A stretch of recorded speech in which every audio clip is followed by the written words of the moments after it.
டேய் தம்பி இங்க வா. என்ன வீட்டில் ஃபங்க்ஷன் வச்சிருக்க, ஊர் வழியாக பத்திரிக்கை கொடுக்குற, கூட பிறந்த அண்ணனை மறந்துட்டா என்ன? என்ன அண்ணன் பெரிய வெண்ண? நானும் ராமேஸ்வரத்தில் அண்ணன் இருக்கான், அண்ணன் மயன் இருக்கான்னு உன் மயனுக்கு ஒரு ஃபோன் அடிச்சியா? ஃபோன் அடிச்சுக்கு நல்லா பண்ணிட்டாயா? என் மகன் என்னடா செஞ்சான்? என்ன பண்ண அவன்கிட்டே கேளு.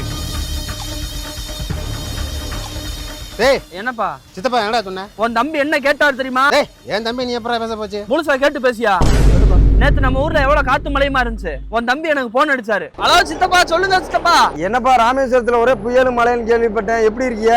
ஊரே ஓரளவுக்கு டேமேஜ் ஆயிருச்சு, பரவாயில்ல, ஏதோ நமக்கு ஒண்ணும் ஆகல. என்ன சித்தப்பா என்னைக்கு இல்லாம இன்னைக்கு கால் பண்ணிருக்கீங்க? என்ன அது ஒண்ணும் இல்லப்பா, சித்தப்பாக்கு மீன் சாப்பிடணும் போல தோணுச்சு, நான் வாங்கி பஸ்ஸில் கொடுத்து விடுங்களேன், நான் வாங்கிக்கிறேன். சித்தப்பா என்ன பேசுறியா? இங்க ஊரே புயல் அழிஞ்சுகிட்டு இருக்கு, உங்களுக்கு மீன் சாப்பிடணும் போல இருக்கா? போட்டு எப்படி போகும், எப்படி மீன் பிடிக்க முடியும்? போட்டு போல என்னப்பா, வள்ளத்துல சரக்கு வரும்ல, அதை வாங்கி அனுப்பி விடுங்க, நான் வாங்கிக்கிறேன். சித்தப்பா ஊரே அழிஞ்சுகிட்டு இருக்குங்கிறேன், தெரிஞ்சுதான் பேசுறீங்களா? இருந்தாலும் சித்தப்பா அப்படி கேட்டிருக்க கூடாது. ஹலோ ஹலோ ஹலோ ஹலோ அப்பா, உன் தம்பி என்ன மீன் கேட்டதோட விட்டான்னு நினைக்கிறியா?